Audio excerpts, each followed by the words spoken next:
It's kind of like the stage, and it's the safest place. You've got the fire exit and all this stuff. I've got a roving mic. I'm able to walk around. Right, it's time for Ian, the bride's father.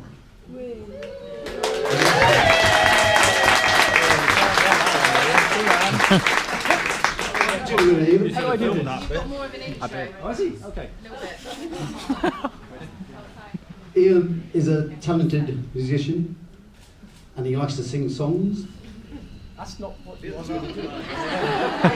His favourite song at the moment is by The Killers, and it's called Andy, You're a Star. I can't disagree with that. Now I'm sure Ian is going to say some lovely things about Nuala. And I hope he says some nice things about my son. Sorry for going on. I'm really tempted to sing Andy, You're a Star now.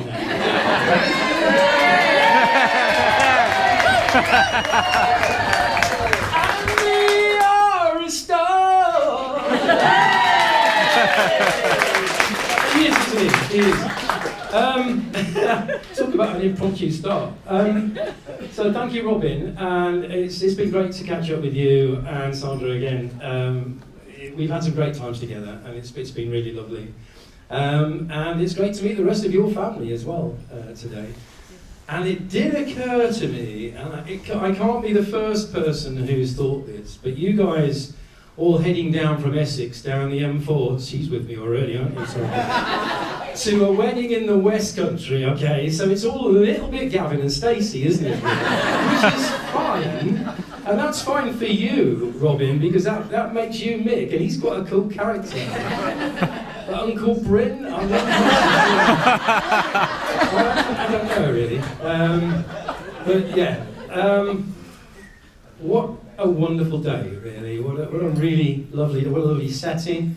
What a lovely position here, looking out on the bridge. It's incredible. And what a beautiful, lovely couple, really. Yeah, you're right.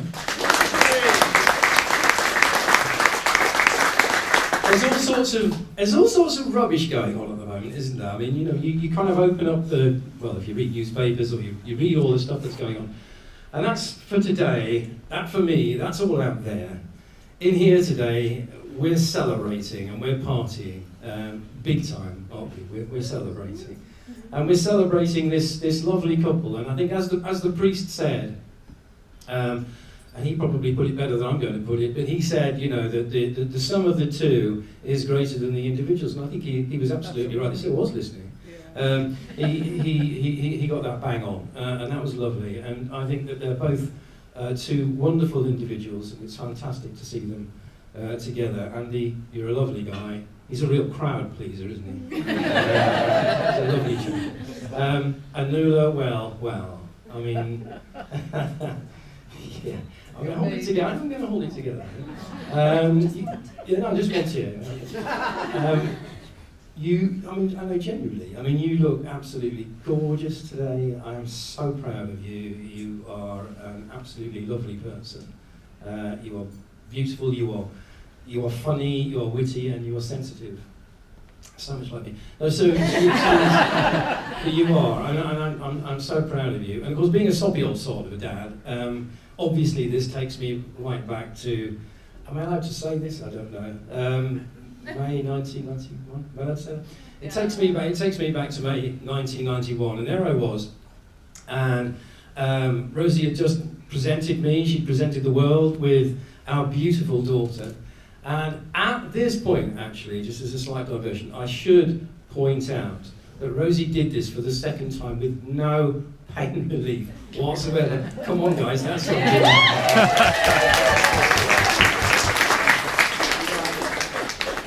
Fantastic. Thank you, NCT, for goodness sake. Yeah, so there we were. I had this beautiful baby in my arms, and then it came time for me to hand it back and go. And I went outside. You know this, right? I went outside, and it was an early May morning, and it was a beautiful day, It was still dark. It was like 5 o'clock. The sun, sorry, the moon, the stars. It was really lovely. And I was standing there with a grin bigger than you can imagine across my face. I was so happy. You'd made me such a happy person. And I was just over the moon. I was on top of the world. And I wished, and this is going to sound like a really stupid detail, but I just wished that I had a hat. Because if I had a hat in that moment, I would have thrown it as high as I possibly could into the air. That's how happy I was. And I would have shouted from the rooftops. Well, of course, I didn't have a hat. I didn't throw it into the air. I did shout from the rooftops, and that's probably why I can't go back to Southmead anymore. but that's how happy I was. It was a fantastic moment in my life. So thank you for that. And of course, then we move on to, we had all sorts of things going on throughout the baby years. So these two used to clamp themselves to my feet. We did something called baby boots, remember? And so they're both tiny, they're both quite close in age, and I used to sort of run, well, not run at all. I used to walk around the house like a giant with one on each foot. That was baby boots. That was just okay. So maybe that was just a us thing. But that was fun. And we had all of the things I used to run around. I used to drive around with all of the lessons, of course, that we usually have to do. So there's all the swimming. Incredible watching them doing 40 lengths of the swimming pool as I don't know how old you were, 5, 6, 7 years old, just as a warm-up. It was incredible. Swimming lessons, ballet lessons, violin lessons. Yeah, absolutely. You remember the violin? I've got a story there, but I'll pass on that one. So she wasn't so keen on the violin lessons and the piano lessons, and of course she still comes around to our house and plays the entertainer with such great delicacy. But it was the singing, I have to say. It was the singing. And yes, you're involved, but it's not your best day. It was the singing that was just great fun. We used to sit and we used to sing all sorts of songs. We used to sing all sorts of Coldplay stuff and all sorts of things like that. But we did a version, or we did a kind of Beach Boys, Sloop John B kind of cover thing with the three of us in 3-part harmony, and videoed that and sent that to my dad, who was living in Mexico at the time, and that remains, and I'm not joking, my greatest musical achievement to date. It's fantastic to see the joy and the exuberance in these two when we were doing that was absolute magic. It was fantastic. I suggest it's on YouTube. You can find it if you don't. Well, no, that's how proud I was of it. And to this day, it continues. And new comes round, and we sing at the piano. I'm sort of playing away, and she sings absolutely beautifully. And when we sing in harmony, it's a special thing. And I really think that a lot of people, obviously wouldn't experience this. When you sing in harmony with a member of your family, there's that resonance that's incredibly beautiful, and it's a special connection that you make. And when we sing together, it sends shivers down my spine. And yours too. I know that for sure. Karen loves it too. And yours too, of course. But of course there comes a time in every girl's life where she needs to sing in sweet harmony with another man. Which brings me, I missed a bit, didn't I? Yes, I did. I missed a bit. Okay, we can skip that. Which brings me to Mr. Pereira. As I say, a really lovely guy. But when I first met Andy, I was a little bit worried. He came round with 6 cans of black currant cider. That's the Bristol. Probably there's Bristol in it. Yeah, I like Bristol in it. But I apologise to any cider drinkers here, but I thought that was just disgusting. So I have got a little bit of work to do here. So I gradually introduced Andy to some beers, with a degree of success. And you started bringing them to the house, and we started sampling them. So we'd split the beers, and we still do that, don't we? And so that went really well. And then at the end of last year, I introduced Andy to two single malt whiskey, and that went down really well. By the way, our relationship isn't entirely based on alcohol. And that went down really well. But then, about a couple of months later, Andy came round with a sample pack of Japanese whiskies. And I tell you what, that was incredible. And I thought, the student has become the master. This was absolutely fantastic. We both shared an interest in pretty useless football teams. I know, yeah, that's just the thing. Well, West Ham are doing better than Wolves at the moment. They did beat us. I guess you West Ham supporters, I'm very careful about my audience here. You'll be drinking the bubbles rather than blowing them today, isn't it? But there was one thing that we shared that was pretty special for me, I have to say, and I have to tell you about that. And that was, I do a bit of cycling. I really enjoy my cycling. We went on holiday as a family. We went to the south of France. We went to Provence, and I wanted to climb Mont Ventoux. Right? No big achievement.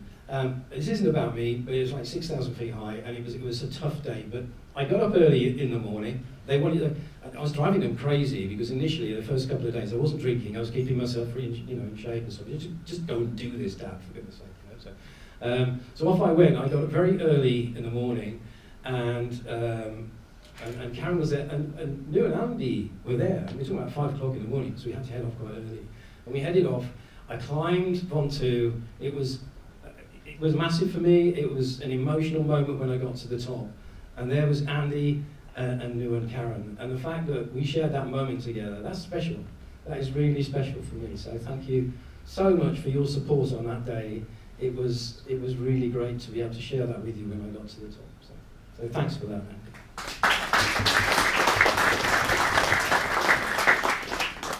So yeah, Andy, you're a star. Nula, you're really gorgeous. Their relationship is quite incredible. It's really special. And one of the things that I find most encouraging is the fact that they know how to be daft. And I think that's a really important thing. We do that, and we see them doing that big time. And I think that's a really important thing. Knowing just how to be crazy with each other and being comfortable with being daft is a fantastically positive thing for a relationship. And on the subject of relationships, I just want to say one thing, which is quite a personal thing, but it's really important to me. And that is this, that we go through life and we build things, we build relationships, we build careers, we build families, we build homes. And sometimes there are twists and turns. And I think for me, I know that for me, the single most important thing for me, I think, in life now, is the fact that the relationship between my 2 daughters and Rosie and Karen and me is just absolutely wonderful, and that means the world to me.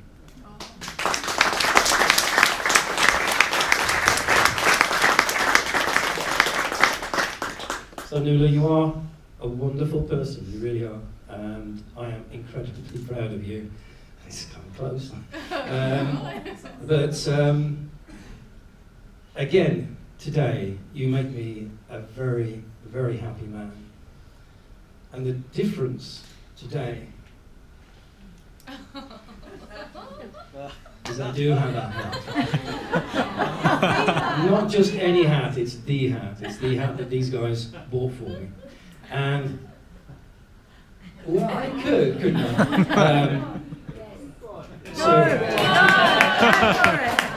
And so I have to say, Nula, that once again you make me an incredibly happy man. I'm not going to say today I'm the most happy man on the planet, because that's probably him.